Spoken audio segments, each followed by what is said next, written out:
Boa tarde. Eu sou o Renato. O pessoal que quiser acompanhar pelo YouTube, os demais comentários, é só entrar lá no YouTube e colocar Transmutação Renato. Aí lá tem um canal, você pode acompanhar ou pode se inscrever se quiser. E se inscrever e quiser ver, aí tem assim um sininho que é para toda vez que publica ele avisa, fica mais fácil. E os outros vídeos estão lá. Então, no momento a gente normalmente tem mais ou menos 2 vídeos por semana, porque na quinta-feira nós comentamos lá no Casa de Miramês. Vou dar uma pausazinha agora, porque eu vou ter outros eventos, aí acredito que vai passar uns 3 semanas sem Miramês, mas aqui, se Deus quiser, a gente continua e Miramês, talvez em março, a gente esteja retornando. E hoje o Evangelho é o capítulo 14, honrai a vosso pai e a vossa mãe. E o item é o item 5. Quem é minha mãe e quem são meus irmãos? Esse Evangelho, capítulo 14, e fala quem é minha mãe e quem são meus irmãos, ele traz esse episódio em que Jesus estava reunido e havia uma grande multidão de pessoas, e alguns comentam, que questionavam a sanidade mental às vezes de Jesus, para muitos assim, poxa, esse rapaz jovem, ao invés de ele estar trabalhando, dele estar ligado mais nas questões materiais, ele está aí falando de coisas espirituais e numa linha que nem sequer é reconhecida pelo nosso povo, que era o caso lá dos judeus. Eles tinham como fosse a igreja, uma organização estruturada, respeitada. Quer dizer, ele estava numa linha que ia de encontro ao que eles chamam de status quo, ao que estava lá, o staff do Sinédrio. Então, às vezes a gente chama aqui no Ceará, e tem muito esse negócio de o que é que tem futuro, o que é que não tem futuro. A gente fala muito isso, isso aqui é sem futuro, isso aqui é tem futuro. Então, é como se algumas pessoas achassem que Jesus estava fazendo uma coisa, entre aspas, que a gente chama aqui no Ceará de sem futuro. Porque se ele queria ir para as coisas espirituais, por que ele não aderia logo àquele grupo que estava junto ao templo, que era reconhecido, não é isso? Aqueles que estavam passando de mão em mão aquela estrutura deixada por Moisés, parecido com a igreja católica, não é? Pedro deixou lá, e a cadeira de Pedro, que está lá onde Pedro foi enterrado, quem senta nela é o Papa, e todos os outros são ordenados pelo Papa. Quer dizer, é uma estrutura. Saiu até uma matéria agora essa semana sobre o estado dos padres, questão emocional e a quantidade de questionamentos. Então é parecido.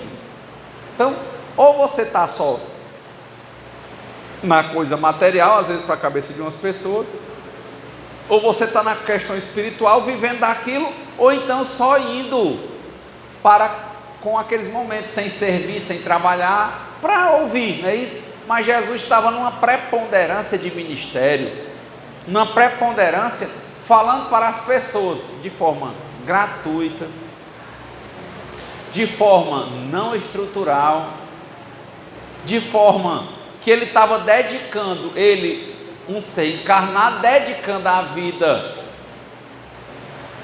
após os 33 anos de idade, que é o auge da vida de uma pessoa, começa-se do adulto, 33 anos,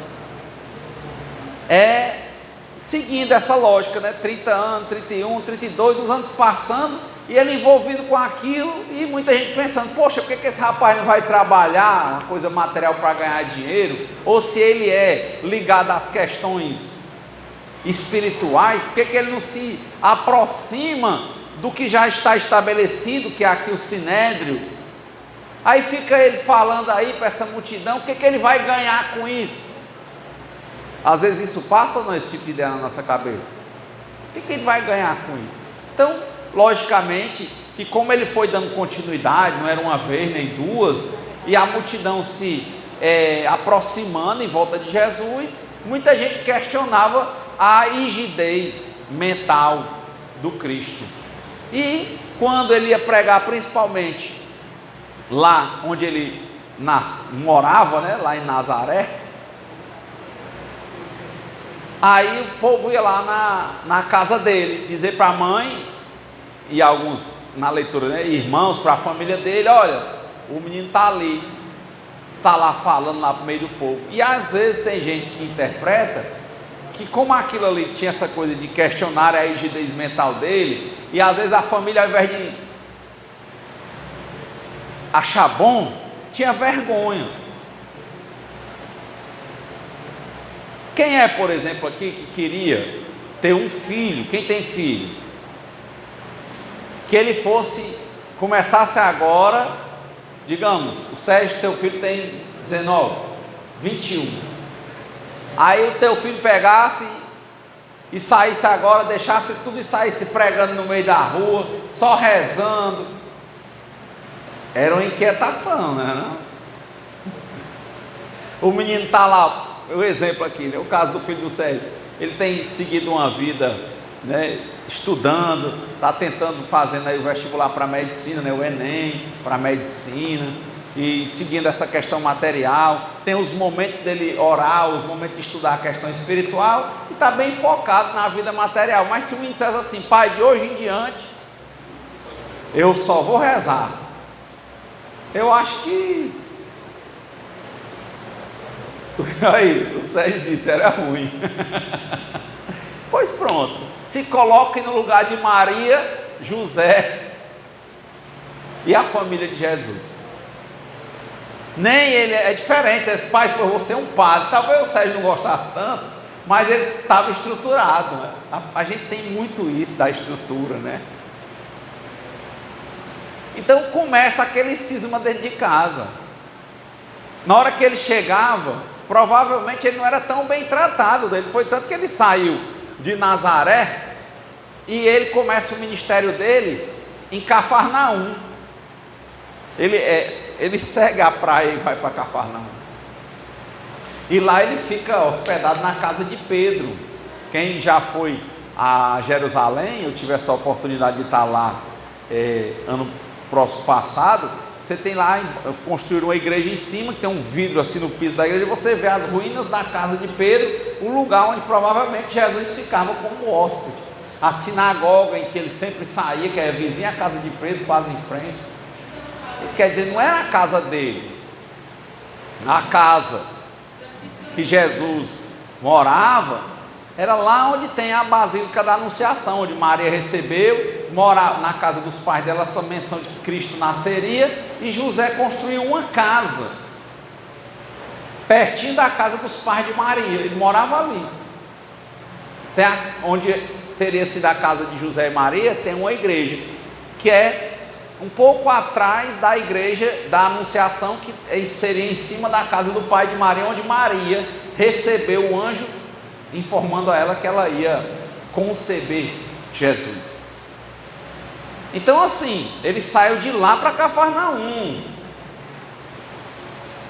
Você imagina como era a relação dentro de casa. Nós temos que trazer isso para nós. Eu sou cristão, eu sou isso, eu sou aquilo. Mas se você visse seu filho dizendo isso, talvez você não gostasse. Eu perguntei aqui o Sérgio agora, ele disse logo que estava ruim. Então, era isso que acontecia. Para alguns intérpretes, em algumas passagens da Bíblia, Jesus estava ali, mas a família não aceitava que Jesus fizesse o que ele estava fazendo. Os judeus não aceitavam que ele fizesse o que ele estava fazendo. Ninguém aceitava. Então é muito diferente falar de Jesus Cristo hoje, que existe um cristianismo, uma estrutura, né? E falar de Jesus Cristo quando? Do seu ministério. Para tanto, ele foi vilipendiado, crucificado e morto, ficando entre pessoas que a sociedade tinha como de má índole.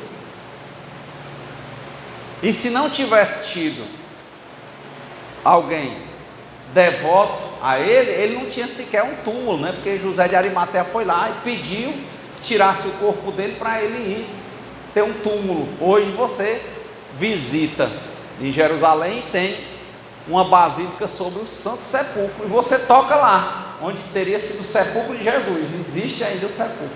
Sepulcro era exatamente, você tinha uma grutazinha, um buraquinho assim, uma caverninha assim, e tem como se fosse um caixão, né? Só que de pedra, feito todo bonitinho, todo trabalhadozinho. Aí ela tinha uma tampa de pedra e uma tampa na porta.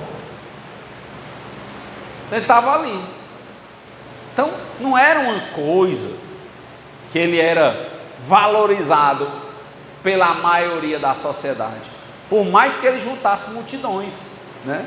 É como o pessoal chama em inglês, né? Underground, é uma coisa assim mais para o pessoal mais pobre, mais humilde, o pessoal mais onde ninguém ia, sabe? É como você imaginar alguém hoje sair daqui para ir pregar lá dentro da Cracolândia ali, daqui, por exemplo, no meio ali daquelas pessoas drogadictas que ninguém quer chegar perto ali perto da Santa Casa, ali no Oitão Preto, por exemplo, né? É chegar ali onde ninguém vai. Era o que ele fazia. Era pegar o aleijado que estava na ponta o deficiente que estava na ponta da piscina de Betesda, que não conseguia se levantar. Quando ele arrumava um jeito de ir se arrastando para a água, só se curava quando pegava na água. A água subia, tipo assim, ela subia e depois descia. Aí ele não conseguia, então ele ia para aqueles que não tinham acesso. Jesus veio para aqueles naquele momento, ele chegou aos que não tinham acesso. Então, se eles não tinham acesso, não tinha estrutura, não tinha dinheiro, não tinha uma ordem assim. Então, por que eu estou fazendo essa introdução? Para você entender porque que às vezes havia um certo cisma entre a família de Jesus e Jesus. Porque a família provavelmente não gostava que ele fizesse o que ele estava fazendo. Por quê? Porque queria que ele estivesse seguindo o caminho eminentemente material. É o nosso, daí se estudar, trabalhar, ganhar dinheiro, comprar nossas coisas, casar, ter uma casa, não é isso não? Então era difícil. Na hora que ele chegava lá, e o pessoal ia, vai lá pegar quem era contra, né? Vai lá buscar teu menino que ele tá lá fazendo vergonha a tua família lá, falando para os pobres, falando besteira, né? Então eles corriam logo lá. Não vem envergonhar a gente, né? Vamos lá. E foram falar com ele. Aí não conseguiram entrar, porque tem uma outra passagem que eles, né, quiseram, né? Aí não conseguiram entrar. Muita gente para falar com Jesus. Aí mandaram avisar, avisa para ele que nós estamos aqui. Ou seja, ele estava sabendo que eles não estavam lá para ficar do lado dele, não é isso? Eles não estavam lá para ficar do lado dele.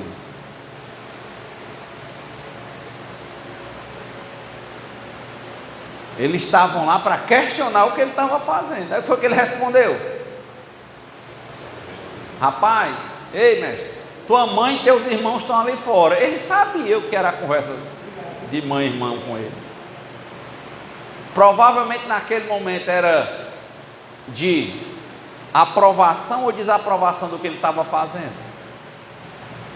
Desaprovação. Aí ele disse: gente, é o seguinte, olha, não está renegando a mãe, nem os irmãos, mas ele diz: ó, quem na verdade é minha mãe, quem são meus irmãos, são aqueles que compartilham disso aqui que eu estou fazendo.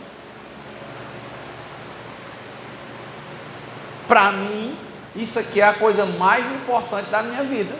Em outras palavras, é o que Jesus está dizendo. Então preste atenção, pessoal. Ó, quem realmente quer entender que existe Deus, que é superior a todas as coisas, que Ele independe de uma estrutura, seja no sinédrio, numa igreja ou num centro, que a pessoa tem que ter essa valorização do ser espiritual, que a pessoa tem que mudar para ser melhor do que ela mesma, sem ter a pretensão de ser melhor do que ninguém, que a pessoa tem que, dentro desse potencial de se auto-iluminar, conseguir irradiar a iluminação para os outros, fazer o bem, caminhar em paz, deixar uma marca que demonstra que a vida, por mais material que ela seja, o material, ele está convivendo com o espiritual, não pode predominar, tem que viver uma vida de equilíbrio entre o material e o espiritual, quando a maior parte das pessoas está ligada principalmente no material. Quantas pessoas uma hora dessa não acreditam em Deus? Quantas pessoas uma hora dessa não acreditam que existe uma vida além do corpo material? Quantas pessoas uma hora dessa estão tão focadas nos governantes dos países, que quando um governante não as satisfaz, elas se matam? A gente contou semana passada um homem questionando um determinado ministro, atirou fogo ao corpo, se matou, jurando ódio a um governante, né? Já que os poderes são três, né? Executivo, legislativo e judiciário. Ele ataca um e se mata. Quer dizer, o Deus dele não era Deus, o amar a Deus sobre todas as coisas. É como se o Deus dele fosse o país material, a bandeira material, um ministro material, um presidente. E Jesus está dizendo: não é isso, né? Não é uma igreja, não é um centro. Tem que ter esse equilíbrio, mas o que há é uma tendência predominante para o material. Não é simples às vezes de ver, e outras vezes, quando é simples de ver, não é fácil de cumprir. Quantas pessoas, quando eu tive a oportunidade de conhecer os anônimos, ler, falar sobre isso para os moradores de rua, que tem depoimentos dizendo que os melhores, entre aspas, amigos que eles tinham, quando eles deixaram de beber, se afastaram deles. E tudo isso é difícil. Quer dizer, era amigo? Fica a pergunta. Você olha, tudo bem, tudo normal, tudo igual. Por que aquela pessoa se afastou de você? Porque você não bebe. Quer dizer uma coisa eminente material. Rapaz, você ficava reclamando porque o cara bebia? Não. Você criticava? Não. Você dava piada? Não. Simplesmente ele começou a sair comigo, eu não bebia e ele deixou de sair comigo.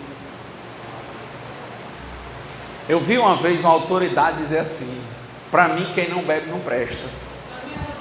Olha, nós sabemos do quantitativo de mazelas e efeitos colaterais, não só físicos, mas principalmente sociais, do alcoolismo e da drogadição. Quem não sabe?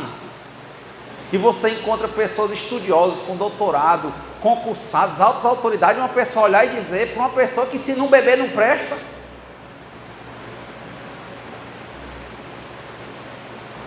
Quantas pessoas uma hora dessa não têm preconceitos quando uma pessoa diz que é crente, por exemplo? Por quê? Porque já sabe que o crente, grosso modo, ele não bebe, ele não fuma, ele está procurando ser melhor do que ele mesmo a cada dia, não é isso não? Aí eu vejo, eu já vi pessoas dizendo assim: Renato, tu é espírita, adoro, ó, porque espírita pode tudo. Renato, tu é católico, adoro, porque católico pode tudo. Não fala não isso aí, Júlia? Pode tudo. Aí pronto, mas quer dizer, se a pessoa, você não precisa dizer nada, você não precisa dizer nada. Basta você não beber, não usar droga, não botar determinada tatuagem, não se portar como determinada pessoa.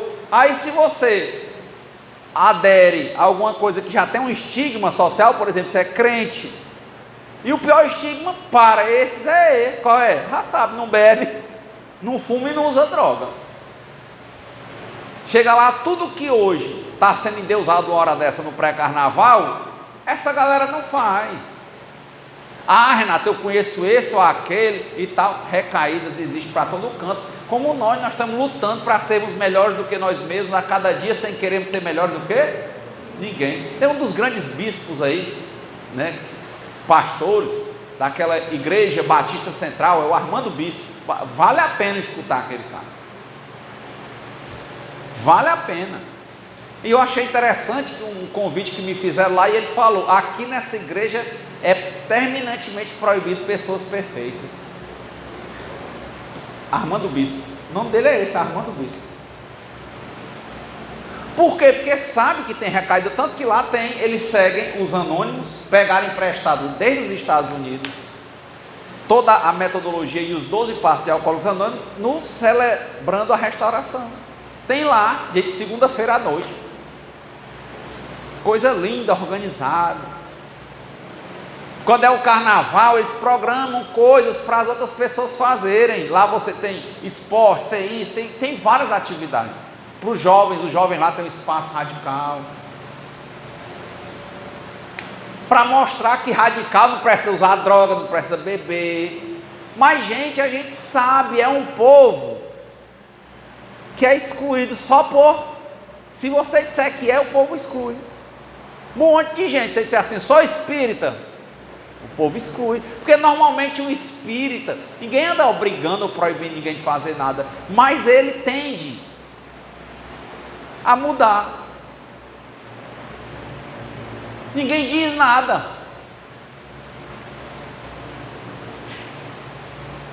Nada. Eu, de alguma forma, eu posso dizer, porque quando eu entrei aqui nunca me questionaram nada. Gostava muito de bebida alcoólica, de carnaval, não sei de quê. Tem uns 5 anos que eu não bebo, graças a Deus, algumas coisas mais. Eu sei que um monte de gente se afastou. É claro. Aí vão dizer assim, rapaz, é você que está excluindo o povo. Não. Essas pessoas não querem a sua companhia. Como você não vai para aquele ambiente? Por quê? Porque se você tem um problema com alcoolismo, com drogadição, com dependência de amor e sexo, desvios, impotência frente à comida, várias coisas, você vai ter os seus evites, você vai evitar pessoas, ambientes, situações. Mas você não diz não, você vê a sua fraqueza, às vezes ele não vai. Mas as pessoas automaticamente tendem a te excluir, ou não? Pois, Renato, eu acho que eu posso ser do jeito que eu quiser. Vamos lá, pois beba, fume e faça o que você quiser. Chega a velhice,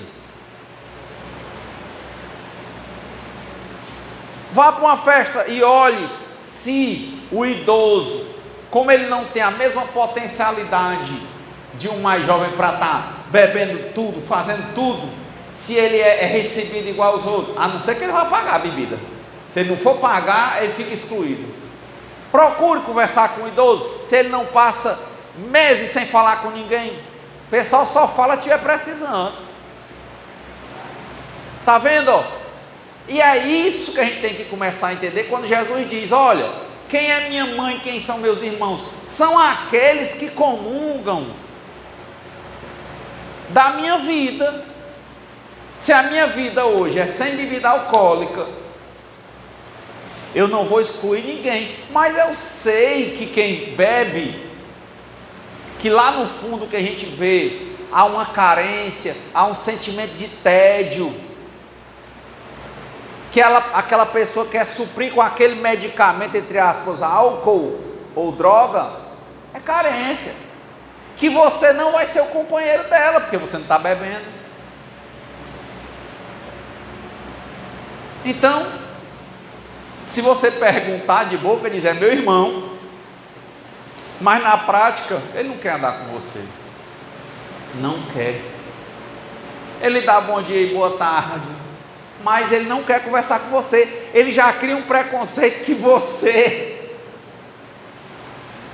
é qualquer coisa que não dá para andar com ele. Quem está compreendendo o que eu estou dizendo? Existe isso? Vocês veem isso ou não veem? Não quer. O cara sai, eu vi uma vez, li um depoimento em Alcoólicos Anônimos, lendo o depoimento aqui para falar para o pessoal da rua. Aí uma senhora dizendo que ela, jovem, padrão europeu de beleza, loira dos olhos claros, bebia muito, trabalhava e o fim de semana dela era beber. E era aquela que começava a beber e esquecia. Ela tinha uma filha, esquecia que tinha filha, esquecia que tinha tudo. Todo dia era convite, Marcos. Sexta-feira já tinha aquele grupo naquele bar para ela beber. Ela disse, deixou de beber. Nunca disse para ninguém que ela tinha ingressado em Alcoólicos Anônimos. Nunca, porque é anônimo, né? Aí o pessoal chamava ela para sair, ela ia, continuou saindo com as mesmas companhias, viu, Sérgio? Aí ficou sem beber, assim, ficava por ali, ao invés de extravasar, saía um pouco mais cedo. Ela disse que, o pessoal começou a não chamar mais ela para sair. Quer não, Sérgio? É claro que ela sabe que ela sem beber, ela não comete as asneiras que ela fazia bebendo. Ela estava ali, conversava e tudo, mas não perde a consciência. É o que eles falam, né? A doença é incurável. Por isso que diz, quando você sai, você tem que a cada 24 horas reafirmar aquilo ali, não entrar, porque senão você volta de onde você parou. A vela apagada, quando acender, volta de onde ela estava queimando. Aí é incurável, não tem cura, tem recuperação. Por isso que a recuperação é 24 horas. Incurável, progressiva, irreversível, negócio da vela. De efeitos fatais, mas que antes de matar desmoraliza. Ela já estava na fase da desmoralização. Já pensou uma mãe solteira, linda, e o que a Linda fazia é o quê? Ter um quantitativo maior de assédio de pessoas para ficarem saindo com ela para ver se ela se embebedava? E ela deixando a filha em casa? Ou algumas vezes a filha atrás e toda hora ela bebendo, porque uma das coisas que o álcool rouba da pessoa é o tempo. Porque quem bebe, quando se senta numa mesa, pode ser dentro de uma fossa, não se levanta. Não é assim não? É por isso que chama alcoólatra, né? Que ele idolatra aquilo ali. Nada presta, mas se tiver uma bebida, se acalma, é o medicamento daquela pessoa. Aí ela disse que os amigos foram se afastando, naturalmente, não queriam mais andar com ela. Ela não fazia mais asneira. Ela tinha hora, ela saía para o ambiente com eles, mas na hora de lembrar de ir para casa, ela sabia ir. Que ela dizendo que antes ela não tinha hora, quando estava bebendo ela entrava, saía do trabalho, ela disse que cansou de sair de casa já com a filha, sair meio-dia do trabalho no sábado, chegar em casa domingo de noite, com a mesma roupa, e era legal, contava. Aí disse, eu não fiz mais isso, o pessoal não quis mais a minha companhia. Ou não acontece? Então, está vendo o evangelho? Se ele trouxer para a vida da gente, é desse jeito mesmo. Não quer, a pessoa não quer. Se a pessoa diz assim, o Renato ali, ele é espírita. Agora, se eu tiver na esbórnia, ele diz, ele é desses mais modernos. Ele é legal, Mas se disser assim, o Renato é espírita, e o Renato não bebe, o Renato não está indo para tal canto hoje, a pessoa não... ele é como é que chamava nos anos 80? É um nerd, ali quer ser o certinho, né?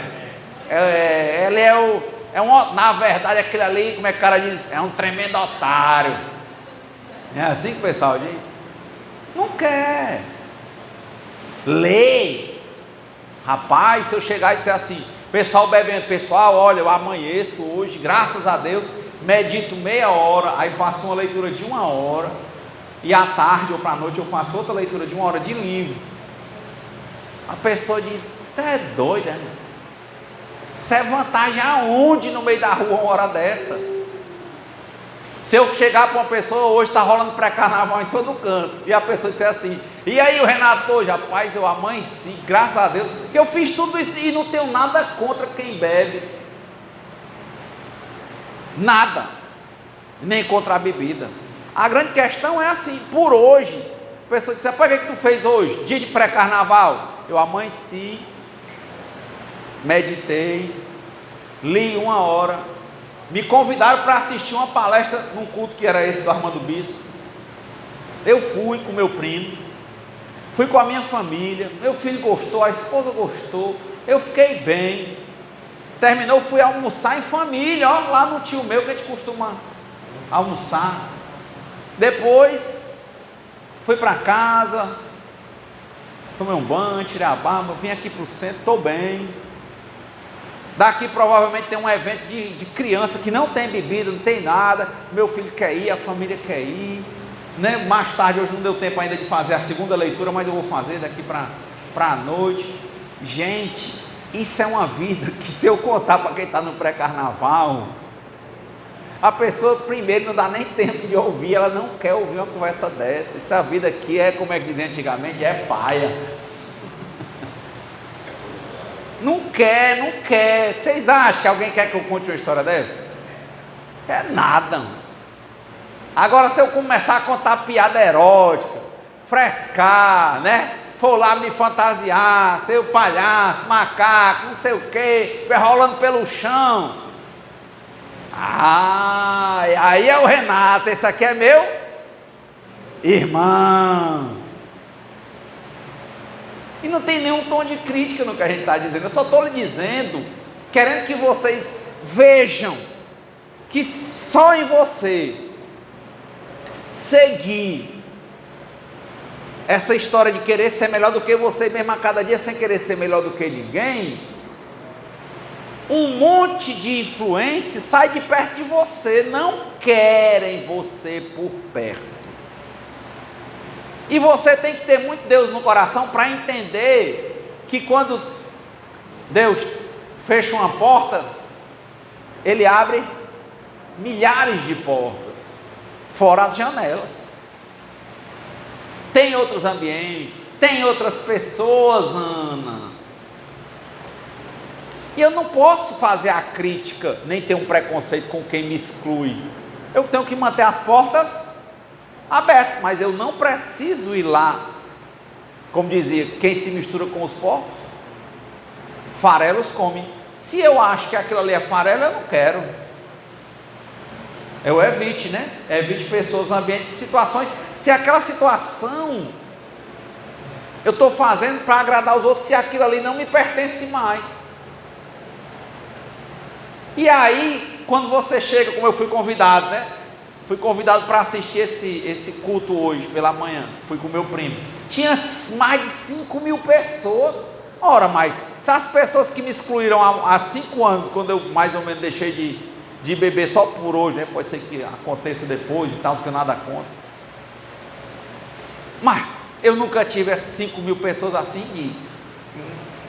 Mas imagina quantos em centros, em outras igrejas, em ambientes de pessoas que não estão focadas nisso. Eu cheguei lá em Nova Acrópole, que é uma escola de filosofia. Eu fui de Nova Acrópole. As pessoas lá estavam muito focadas em estudar e tudo, nenhum era de religião. Está vendo? Ó, eu tenho milhares de outros ambientes. Se aquelas pessoas que porventura me excluíram, se quiserem voltar, aquela história, se for para subir, vamos juntos, se for para descer, desça só, parabéns. Ah, não sei o que, não, tem mais gente, cara. Nesse ponto a fila anda. Mas não lhe exclui não, quiser voltar, Eu estou aqui. Se tiver algum problema, eu não contei aqui outro dia de um colega que quando eu trabalhava de garçom, né? Que eu tinha 16 para 17, ele também, e ele era muito ligado a ser o danadão, a beber, a usar droga e tal, né? E ele caiu na drogadição, não contei aqui, não foi que ele chegou um dia chorando para falar comigo?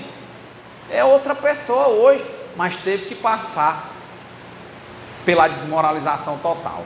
Total. Perdeu tudo, os dentes e tudo. Mas graças a Deus está com 10 anos limpo.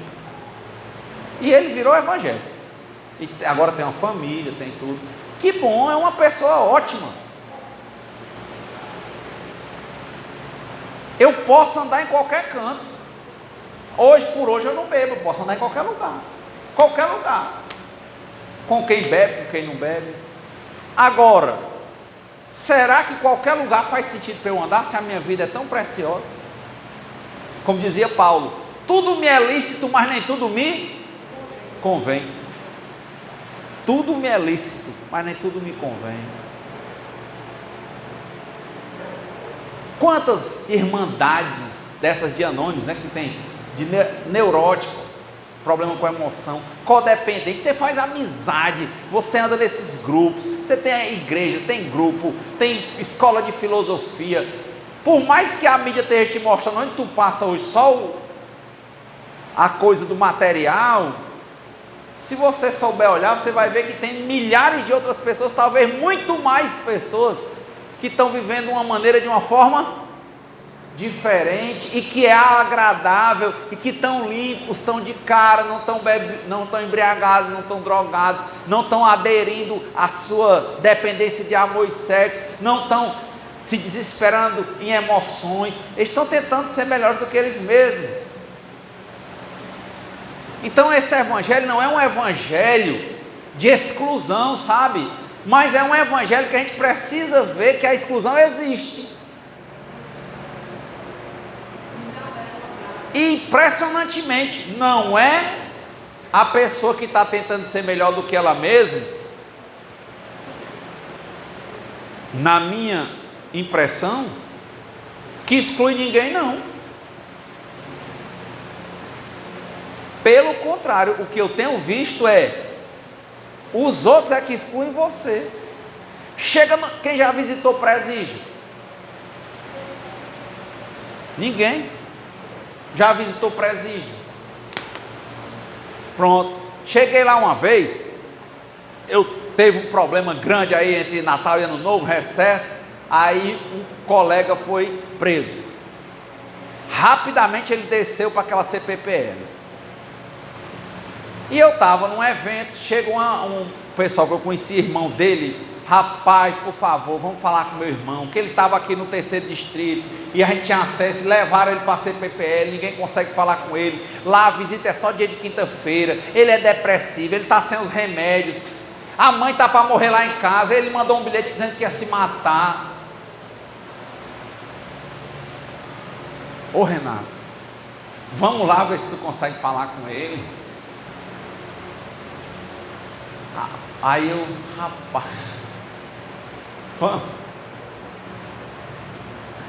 Aí eu fui, cheguei lá no CPPL, sábado à tarde, entre Natal e Ano Novo, nunca tinha ido lá, um negócio assim no sol, lá dentro você sobe assim, né, aí lá em cima tá lá a CPPL, quando você entra, Rogério, um cheiro, sabe, de urina e fezes assim, molhado assim, cruado. Entrei, falar com ele. Aí chegaram no parlatório, né? Ele chegou lá, quando ele me viu, ele chorou, olha. Chorou, Renato. Aí eu disse, cara, como é que tu tá aí e tal? Aí eu fui contar com a mãe dele isso, aquilo. Rapaz, eu estou sem beber há tantos dias, porque a água aqui é verde. A água dos canos. O colchão aqui, tudo que trouxer tem que partilhar. Eu estou dormindo na pedra, não tem colchão. Não, foi o seguinte, vamos atrás de ajeitar isso aí. Vamos comprar água, isso aí, mas não traga uma garrafa d'água não, tem que trazer para dividir. Traga água, traga um colchão, biscoito, tal. Fomos comprar, traga uma. Aí eu perguntei, e aí essas coisas de facção e tudo? Aí sabe o que ele me respondeu? Rapaz, graças a Deus me botaram no meio dos irmãos. O que é os irmãos, gente? O pessoal que é mais ligado a Jesus Cristo, é separado dentro do presídio, olha. Não querem não, gente. Uma vez eu fui fazer uma palestra lá no Secal, que é o do pessoal que é ainda adolescente, né? Que é o centro Aloysio Lochaida. Falei lá para tudo se juntar lá, mas rapaz, tem que falar para esses meninos tudo, e aqui esses meninos são perigosos. Mesma coisa, os que eram ligados mais à questão espiritual, ninguém mexia com eles. Ficava assim separado. O pessoal não vai atrás deles. Engraçado, né? E o cara falou logo isso, me botaram com os irmãos. Não, eu estou beleza, ninguém mexe comigo não, estou com os irmãos. Está vendo? Até dentro do cárcere existe. Então o que a gente está falando é excluir alguém? Não. Mantenha as portas e o coração aberto, mas tenha compreensão de que quando você escolher tentar ser uma pessoa melhor, os velhos hábitos têm presos a eles as velhas pessoas. Aquelas pessoas vão tender a lhe excluir. Mas você tem que ter perseverança, porque outras pessoas vão aparecer na sua vida. É como um relacionamento. Uma mulher pode ficar, só fica aqui, fica acolá, mas pode chegar uma hora que, a depender do modo, ela encontra uma pessoa que não queira algo furtivo com ela, que queira permanecer com ela. Agora, esse cara que anda procurando alguém para permanecer, dificilmente ele anda procurando permanecer com pessoas que são furtivas, ou não? Então, o que o Evangelho tem mostrado é isso: não exclua, mantenha a porta aberta, o coração aberto, não tenha preconceito com ninguém, faça a sua parte, ajuda-te que o céu te ajudará, mas tenha compreensão que por você fazer o que você acha que é certo, muita gente vai te excluir, mas não desanime, que você vai continuar tendo mãe e irmãos. Vou contar outra história, vocês devem ter assistido. Tem um filme aí, chama Single. Quem assistiu? De desenho animado, que é de cantar, os animais cantavam, que tinha um teatro que era de um ursinho koala. Quem assistiu esse filme Single? Não é verdade? Vocês lembram que lá, um dos cantores, ele era um gorila, de um grupo de gorilas, que eles eram bandidos, não é isso não? Quando ele disse para o pai dele que ele queria deixar de ser bandido para cantar, ele foi excluído pelo grupo. Ele disse: você é a vergonha da nossa família. Lembram desse filme Single? Mais alguém assistiu? Não é assim? Aí no final, quando ele mostra para que veio, que ele canta, que ele aparece na televisão, que ele aparece bem, que ele mostra para o mundo, aquele mundo que ele vivia, que para se dar bem, não precisa fazer aquilo ali não, tem outras formas. Como diz Deus, tem várias moradas, tem várias formas da gente ser feliz e realizar o que nós fomos criados para realizar. Aí quando ele canta, faz tudo, aí o pai dele, os outros bandidos, o pai dele está preso, veio lá na cadeia, aí o pai dele fica louco, derruba tudo, vai lá, você pensa que o pai dele vai brigar com ele, aí o pai dele chora e diz assim, o pai dele está para morrer, mas diz: eu quero só dizer para você que você me deixou orgulhoso. Quer dizer, o filho mostrou para o pai que é aquela exclusão. Como é que pode o pai excluir o filho porque o filho quer ser bom?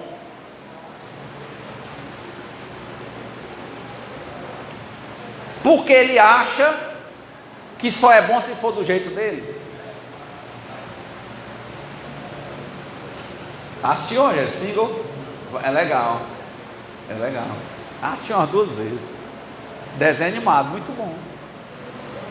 Mas existe. A exclusão existe. Aí se você consegue entrar comigo nessa ideia de que o mundo é excludente, e não é só excludente do pobre, não sei de quem, não, ele é excludente. Por exemplo, num dia de carnaval, você não foi lá para o carnaval porque você não está bebendo, não está usando droga ou coisa do tipo, mas o pessoal que está lá não quer a sua companhia, não. Tenho certeza que quem sabe que você não está bebendo e tudo, não vai lhe chamar. Chama? Não. Não querem.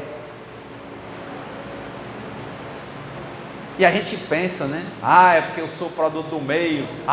Não, você tem escolha, livre arbítrio.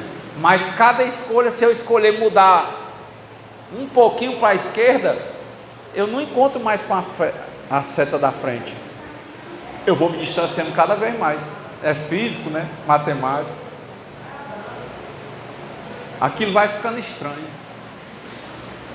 Nunca mais eu tinha falado aqui, mas o Paramahansa Yogananda, eu falava aqui, né?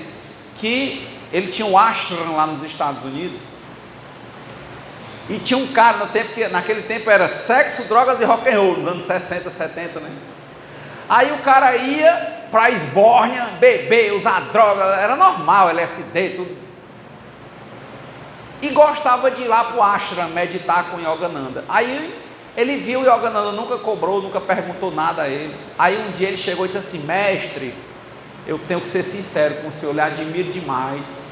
Eu gosto muito de vir aqui para o ashram, mas aqui não tem bebida, não tem esbórnia, não tem loucura, não tem sexo descontrolado, não tem nada disso, e eu gosto. Mas quando eu saio daqui, eu gosto também de ir lá para outro lugar, para essas coisas que tem. E eu queria dizer para o senhor, porque se o senhor achar que eu estou sendo falso e tudo, que eu não devo andar aqui, eu queria que o senhor me dissesse. Sabe o que foi que o Yogananda respondeu? Não, meu filho, você gosta de andar aqui? Continue. Mas mestre, eu posso andar aqui e lá? Pode. E o que você tem a me dizer? Eu só quero lhe fazer um alerta. Você está me dizendo que ama a esbórnia, não é? E ama vir para cá que não tem nada disso. Eu quero só dizer que uma hora você vai começar a não querer mais ir para lá. Você vai começar a achar bom aqui e não vai mais querer ir para lá. Ele disse: ixi, então vai ser bom, né? Ele disse: como bom? Você não está dizendo que ama lá? Eu estou lhe alertando. Sabe, ele disse: as coisas espirituais pegam muito mais do que as coisas materiais, se a gente entende e se dedica. Você pode vir, mas eu quero te dizer, se você ama estar lá, você vai deixar. É uma questão de tempo.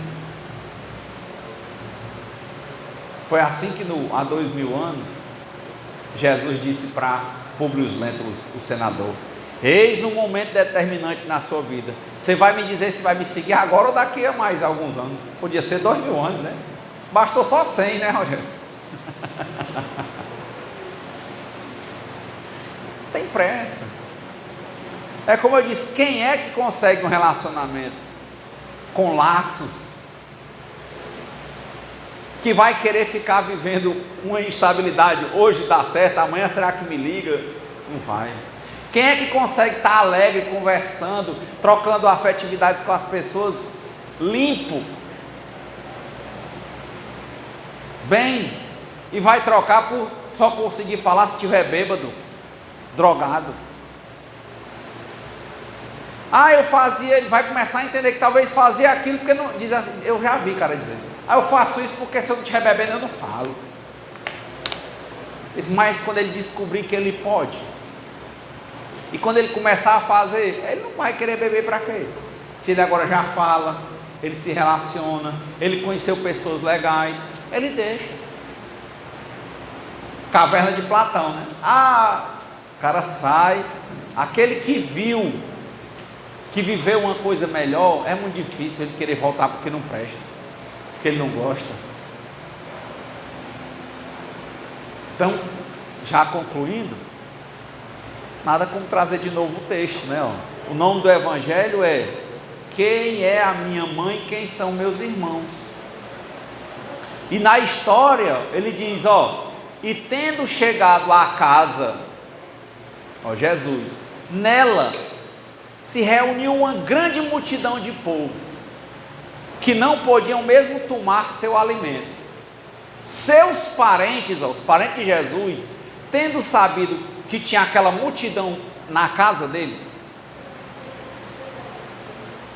vieram para se apoderarem dele, ou seja, era para tirar ele de lá à força, porque diziam que ele havia perdido o espírito, ou perdido o juízo. Então eles não conseguiram entrar e arrastar Jesus, entendeu? Está vendo o começo que a gente fez aquela reflexão? Aí ele diz, entretanto, sua mãe e seus irmãos, tendo vindo, e ficando do lado de fora, porque não dava para entrar, que tinha uma multidão com ele, mandaram chamá-lo. Ora, o povo estava sentado ao seu redor, e ele disseram para Jesus, mestre, a vossa mãe e os vossos irmãos estão lá fora, vos chamando. O que a mãe dele e os irmãos queriam? Se apoderar dele, porque achavam que ele tinha perdido o juiz, né? Aí ele respondeu, quem é minha mãe? E quem são meus irmãos? E olhando aqueles que estavam sentados ao seu redor, disse, eis a minha mãe e os meus irmãos, porque todo aquele que faz a vontade de Deus, este é meu irmão, minha irmã e minha mãe. Casa ou não casa a história? Eles não queriam. A mente deles não estava preparada para aquilo. Eles achavam que deu ruim ele fazer o que ele estava fazendo. Um jovem, ao invés de estar trabalhando, casado e mantendo sua família, ele estava vivendo uma pregação que não era ligada a nada, nem sequer ao sinédrio. Então achava que aquilo era uma coisa sem futuro. Isso é correr de louco. Mas Jesus sabia o que ele estava fazendo. Ele acreditava. Uma pessoa que escolhe mudar, ela sabe o que ela está fazendo, ou não? Os objetivos mudam, mas haverá muita incompreensão, muita exclusão. Eu acho que a maioria das pessoas fala de preconceito só com quem se entende, entre aspas, que é ruim, não é isso? Mas está aqui, hoje a gente passou a tarde todinha falando de quê? De pessoa querendo seguir a vontade de Deus, fazer o que é bom e que são excluídas e sofrem preconceito. Sofrem ou não? Porque estão fazendo o quê? Estão doidos? A pessoa, como eu disse, uma autoridade, professor universitário, doutor, muito bem de vida, dizer que uma pessoa, para ele, por convicção, uma pessoa que não bebe não presta, é até de rir, né? E mais a gente não vê que esse tipo de preconceito existe. Uma moça linda, mãe solteira, ser excluída pelos amigos porque ela deixou de beber. Ou seja, para eles é como se ela não prestasse. Mas ela aprendeu que o mundo é grande e que tem outros amigos e outros pastos para andar. O caso do gorilinha que a gente contou, não foi? O pai entender que por mais que a família dele fosse toda de bandido, quando um queria ser uma coisa diferente, não quer dizer que é ruim não, mas ele estava sendo excluído porque ele quis ser bom.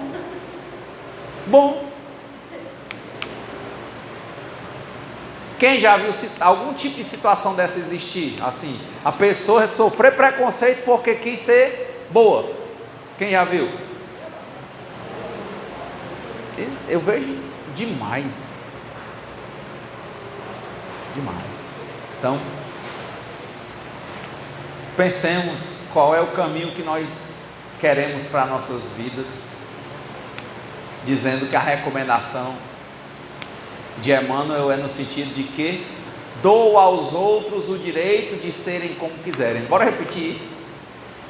Dou aos outros o direito de serem como quiserem, mas eu tenho o dever de ser melhor do que eu mesmo a cada dia, sem querer ser melhor do que ninguém.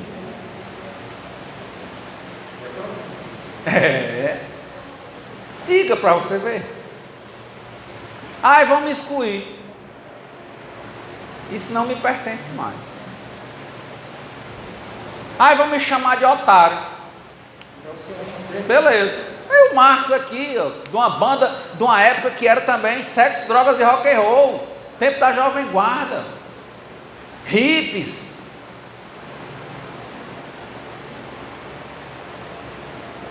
Então, quanto tempo os hippies levaram? Quem assistiu, tem um documentário fantástico, Hippies, para entender que a droga, ao invés de estar dando liberdade, flores, deixou eles todos drogadictos, mendigos no meio da rua. Assistam, leiam sobre o festival de Woodstock, foi numa cidade do interior. Virou o governo, foi a primeira vez que o governo, na época acho que o Nixon, teve que criar uma campanha dizendo que era contra as drogas, porque ficou um monte de gente flagelado lá, foram milhares de pessoas para o lugar, tudo lá de pé no chão, e não tinha mais nada lá na cidade, eles não tinham como ir embora, e ficou uma ruma de flagelado lá, o pessoal tudo sujo naquela época, cabeludo, barbado, sem tomar banho, sem nada, numa cidadezinha do interior. E com o tempo, aqueles que eram o símbolo da modernidade começaram a roubar para alimentar o vício. E aí desencadeou um processo horrível nos Estados Unidos, e que teve que gerar uma campanha federal fortíssima contra as drogas. Mas os caras não se tocaram. O começo e a história do movimento é bonita, mas no final não deu certo. Mudar, hein? Porque só foram cortar os cabelos nos anos 80. Não teve isso? Já pensou, hein? Marcos aí com 17 anos, tocador de rock, o cara guitarrista, violão, tal, dizer esse bicho não bebe, não fuma, não sei o que, era o quê? É um careta. Careta. Queria andar contigo, Marcos, se não bebesse? Aí os caras vão lá, não, massa é isso, ele não enxerga que tem outras coisas. Mas tem, gente. Então, muito bom conversar com vocês, aprendermos juntos. Que Deus nos conceda a serenidade necessária para aceitarmos as coisas que nós não podemos modificar. Coragem para modificarmos aquelas que nós podemos, e sabedoria para distinguirmos umas das outras. E que seja feita sempre a vontade de Deus antes da nossa. Muita paz e boa semana.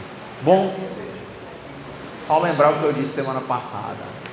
O primeiro mandamento é amar a Deus sobre todas as coisas. Olhe onde é que está a sua cabeça, porque lá está o seu coração. Obrigado.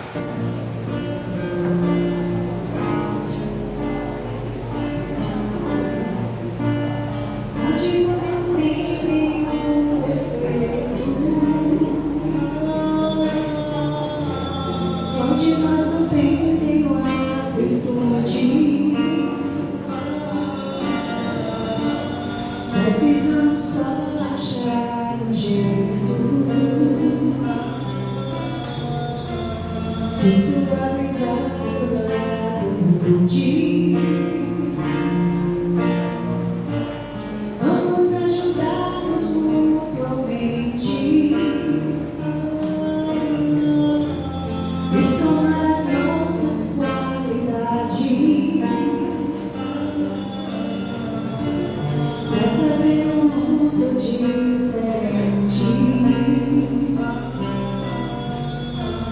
e tirar a força da maldade. Um dia todos nós seremos juntos. Vamos trabalhar.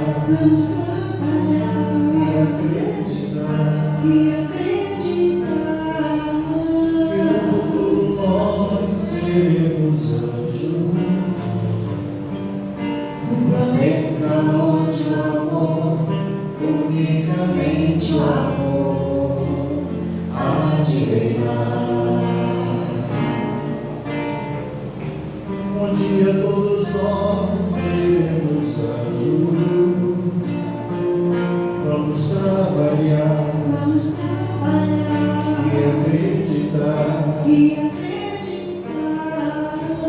no futuro nós seremos anjos, no planeta onde o amor, unicamente o amor, há de reinar. E assim será. A felicidade só começa quando cessam as desigualdades, quando todos compartilham o sonho, não nos ampara a liberdade. O este valor, sede perfeito, e nos ensinou esta lição, que somente amor será eterno. Ele está a nossa salvação. Um dia todos nós seremos anjos, vamos trabalhar e acreditar, e todos nós seremos anjos, no planeta onde o amor, unicamente o amor, há de reinar. Um dia todos nós seremos anjos, vamos trabalhar e acreditar.